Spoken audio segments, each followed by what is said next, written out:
Hey guys, hi fam. It's so good to see you all. Welcome back to Let's Talk, Lex Talk. So, this was a requested video. I realized before I talked about my start of my morning routine, starting with attention, but I never talked about the evening time. So, today we're going to talk a little bit about my evening routine. Perfect timing to record this because I'm about to take myself to bed. And I have my little bubbly here. So cheers to cheers to ending the day with attention. So this is definitely not wine. I feel like everyone talks about this thing. It's the viral sleepy mocktail. Yes, this has magnesium, some probiotics, and some seltzer water. Stir it, and boom. Sometimes you have to romanticize your evenings. It makes it a lot better. Okay, back to topic. So, why does evening routines matter? Well, we hear so much about the importance of a morning routine, and like I said before, starting your day with intention, but we tend to not talk about the evening and how ending your day is just as powerful as starting your morning. Our evening is a chance to slow down and reflect and intentionally set the tone for tomorrow. Whether for you it's something task oriented, getting your clothes out ready, things like that. But over time, I learned that winding down with a sense of purpose not only makes you sleep better, but I feel like it helps you wake up with more clarity and more aligned attention and focus, especially towards your personal goals or whatever you have desired. So today, or more as tonight, tonight, same thing, I guess. I want to take you through my personal evening routine. I want to take the time to talk about what I do, my intentional steps, and how I go about my evenings to relax my mind, nourish my soul, and prepare my subconscious for success. Hopefully, you can take this as inspiration to create your own evening routine. Take a little bit of things from mine and cultivate your own. And do whatever works for you. Like I said, this is a journey we and you are going on together. So, whatever works for you is what's the most important. Sip break.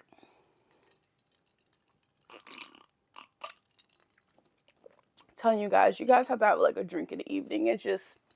It's all about the aesthetics. I'm telling you.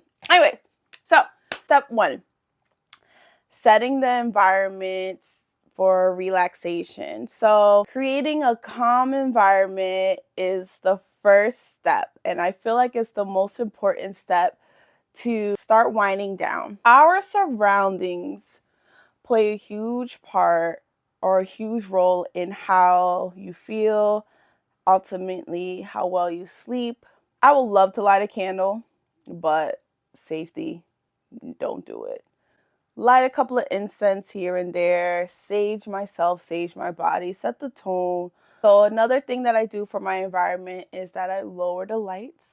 So as soon as it's time to start winding down, some soft, warm light, whether that's dimming the lights or using a candle, only if you remember to turn that thing off. Or using like those salt lamps. I love those salt lamps. You could also get those at like TJ Maxx, Marshall, your Home Goods. If you know, you know. Just make it like nice and cozy. I feel like that signals my mind and my body that it's time to relax. And definitely no phones. Number 2, no phones. Definitely no phones before the bed. I made it a habit to put my phone away, especially with the blue lights. I feel like it keeps your mind on. You do that endless scrolling, checking my emails. Sometimes I check my work group chat, which is a no-no. It's just a time to truly disconnect and prepare myself and to be present for myself. It helps me avoid overstimulation and lets me settle my mind naturally. So I personally keep my phone away. You can keep it close by, especially if you need it for emergencies. Third, declutter my space. I've been tidying. I've been on this tidying kick, decluttering my space. I know that you hear the saying, clear space, clear mind, something like that. I don't know exactly the quote that they say, but fluff my pillows, set the space to feel peaceful and inviting. Now, let's stop talking about the environment. Let's get to the really nitty gritty. Another thing that I do is complete the second half of my 5-minute journal. So I talked about this on starting the day, but now this is a book that I revisit at the end of the day. So once my environment's set, I grab my 5-minute journal. I'm going to turn it to a random blank page. And as you can see, I hope you guys can see. So the bottom of the page here. So it helps me focus on the positive while also acknowledging areas where I can grow. So there's 2 sections at the bottom here. One is the highlight of my day, at least 3 parts of my day. These could be in any form. It can be a goal. It can be like a goal that you achieve. Like a small moment of joy that you saw throughout the day, whether it was flowers that you saw outside, even though it's been cold as hell, snow maybe, or just even making progress on something that truly matters to you. That is something that I will highlight. Okay, lastly, what did I learn today? So I think this is a good sense of self-criticism, but I feel like it's also a gentle self-awareness. Maybe I could have handled the day a little bit differently today, or maybe I could have been more mindful or prioritize my well-being better throughout the day. So for me, journaling has helped me release any lingering thoughts that I had throughout the day. It also ensures that I go to bed feeling more grounded. I personally use the 5-minute journal. You can use any journal. It's just something that's quick, easy, and also my go-to. Once my thoughts are on paper, I transition into what Neville Goddard calls state of Kent to sleep. Now, you may be wondering, what the heck is that? It's old English, but pretty much this technique is all about entering in a deeply relaxed state right on the edge of sleep. And that little itty bitty time in between is the perfect time to reprogram the subconscious mind. How is it practiced? I will lay down in bed and I'll take slow, deep breaths. I tend to do the box breath, something that I touched on in another episode. And I allow my body to fully relax. In my mind, I visualize my desires as if I already manifested.